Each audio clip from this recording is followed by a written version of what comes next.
Meron na naman tayo pala ditong nakuha na Big Dipper na isang LED par light. Yung model pala nito is LPC 1818. Open lang natin. Ito yung kanyang mounting bracket at saka yung kanyang LED par mismo. So meron po itong built-in na wire na kagaya po ng mga LP001H+.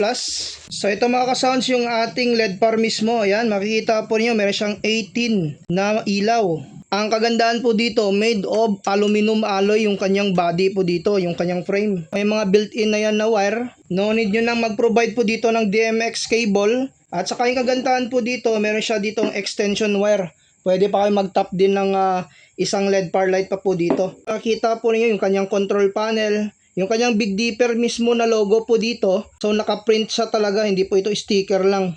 Ayan, LPC 1818. So kada bulb is 18 watts. Tapos ito nakalagay authentic label from Big Dipper. So ilagay ko lang muna yung kanyang mounting bracket po dito para mapatayo natin ng maayos. Nakabit ko na dito yung kanyang mounting bracket. Saksak lang po natin. At saka kinonek ko na lang din ito sa DMX light controller.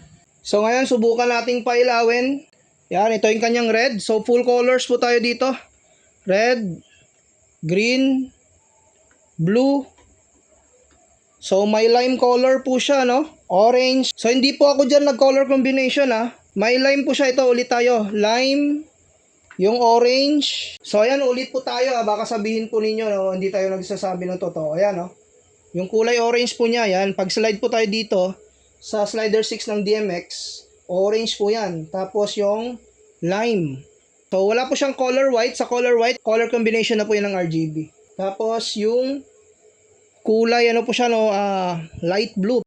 Mga sounds, yung sabi ko pala kanina ng light blue, hindi pala ito light blue. Ano po siya, yung kulay violet. So parang ultraviolet yung kanyang kulay. So ito yung kanyang kulay. Kung makikita po ninyo, no?